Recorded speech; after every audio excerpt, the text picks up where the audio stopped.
Salut les amis, j'espère que vous allez bien. Pour ma part, ça va, alhamdoulilah. Si vous avez un rêve ou une passion qui va à l'encontre des désirs de ta famille, cette vidéo est faite pour vous. Sadio Mané est un footballeur très respecté et admiré par beaucoup de Sénégalais. Pourtant, il avait mené un combat dur avec sa famille pour réaliser son rêve. À la fin de cette vidéo, vous comprendrez parfaitement comment sortir de cette situation vraiment douloureuse et devenir une source d'inspiration pour les autres. Alors, avant de commencer, n'oubliez pas de vous abonner et d'activer la cloche de notification. Allez, let's go!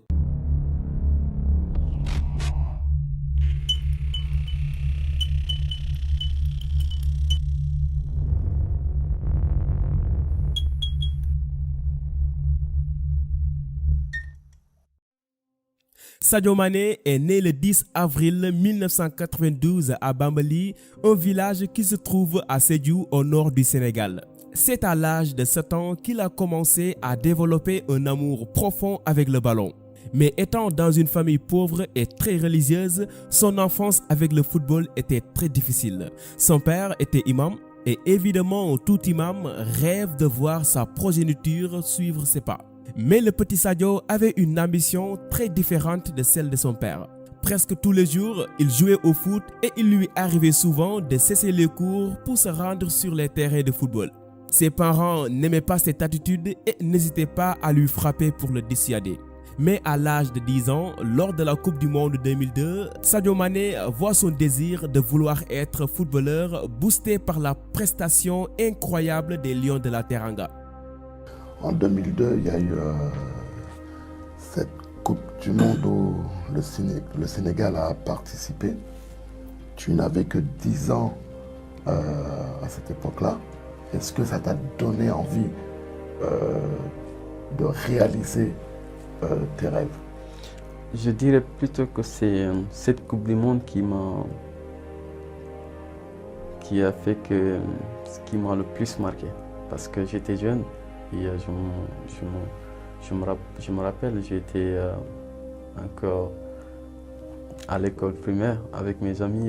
C'était la fin des écoles. Donc,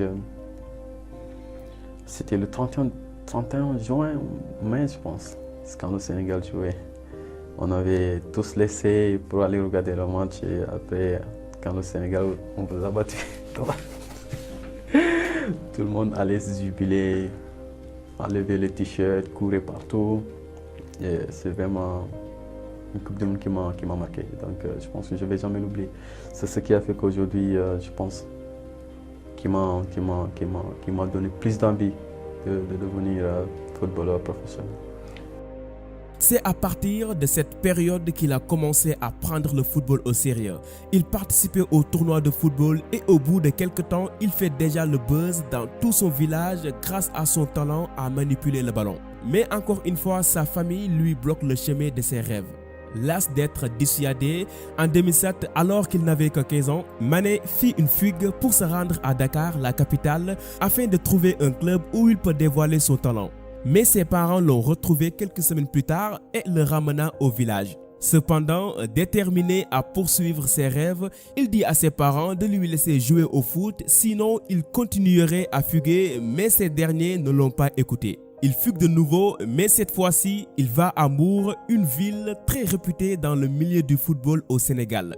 Il fera par la suite des tests avec un équipement de mauvais état. Son short et son chaussure étaient trop abîmés, mais sa détermination et son talent lui suffisaient seulement pour réussir les tests. Il rejoint l'Académie Génération Foot, l'un des plus grands clubs de football sénégalais, et commence à entreprendre de petits pas vers la réussite. De ce fait, son oncle, sa mère et même son père commença à l'aider et le soutenir financièrement. C'est quelque temps plus tard que le FC Metz, qui est partenaire avec l'Académie Génération Foot, va le repérer dans un match. Il s'empare de lui et décide de l'amener en France pour l'intégrer dans le club, ce qui était un moment inoubliable dans sa vie où son destin commence véritablement à prendre forme. Sadio Mané quitte le Sénégal pour aller en France sans dire aucun mot à ses parents. Il voulait leur faire une grande surprise. Seul son oncle était au courant de ce voyage. Lorsque Mané a appelé sa mère pour lui dire qu'il était en France, elle ne le croyait pas. Elle était très surprise et chaque jour, elle l'appelait pour lui demander s'il était réellement en France. Il a fallu qu'elle voie son fils à la télévision en train de jouer pour pouvoir croire finalement que c'est vrai. Mané fait ses débuts professionnels pour Metz le 14 janvier 2012 à la 75e minute. Dans la même année, il rejoint l'équipe nationale sénégalaise pour le tournoi olympique, formant une nouvelle génération dorée. Toujours dans la même année, il est transféré au Red Bull Salzbourg, un club où il a remporté 2 fois le championnat et 1 fois la Coupe d'Autriche. Le 1er septembre 2014, il rejoint le Southampton pour 15 millions d'euros et c'est dans cette équipe qu'il va attirer l'attention des grands clubs en marquant 25 buts en 75 matchs, détenant aussi le record du triplé le plus rapide de l'histoire de la Premier League, 3 buts en seulement 176 secondes. Mané entre dans l'histoire du football africain en devenant le joueur africain le plus cher de tous les temps en 2016 après avoir signé au Liverpool pour 41 millions d'euros. En 2018, il devient le 3e joueur africain à dépasser le seuil significatif des 10 buts marqués dans une Ligue des Champions après Samuel Eto'o et Didier Drogba.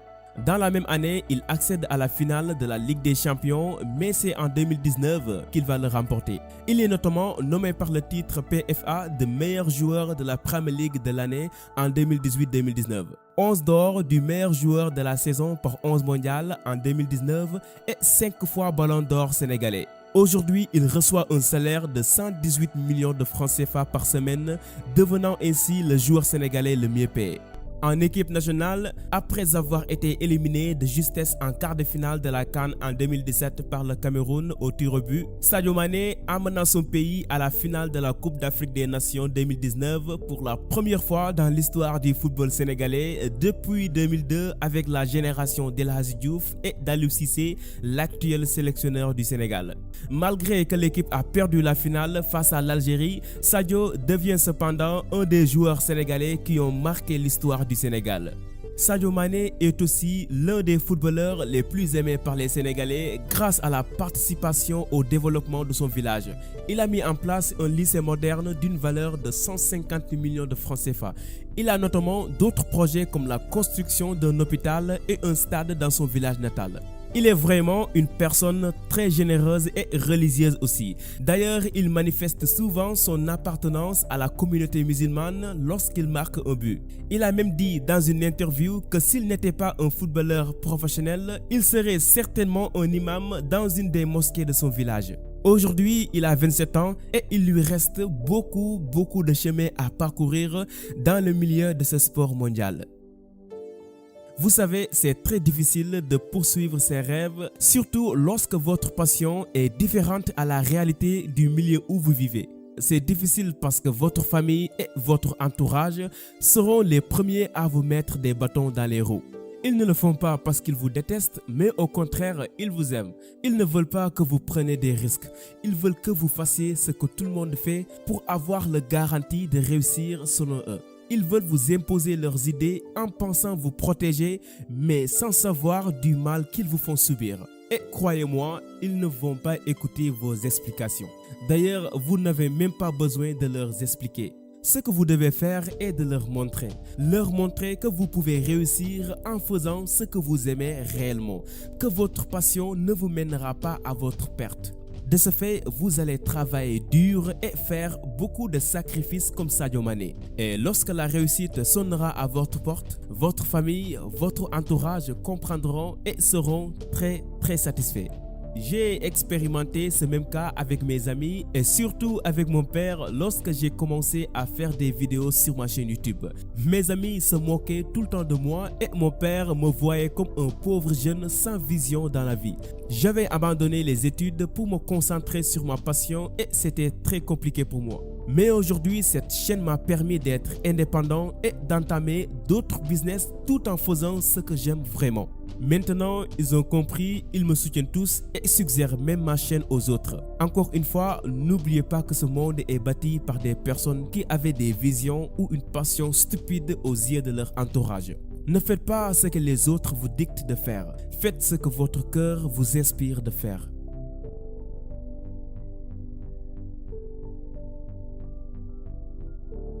Allez les amis, c'est ici que la vidéo s'achève. J'espère qu'elle vous a plu. Que pensez-vous de l'histoire de Sadio Mané? Et si vous aussi vous avez vécu le même cas, n'hésitez pas à nous le faire savoir dans l'espace commentaire. N'hésitez pas à me donner un petit like et de partager la vidéo, c'est la récompense. Abonnez-vous à la chaîne pour ne plus rater mes vidéos. Alors, je vous donne rendez-vous à la prochaine. Ciao!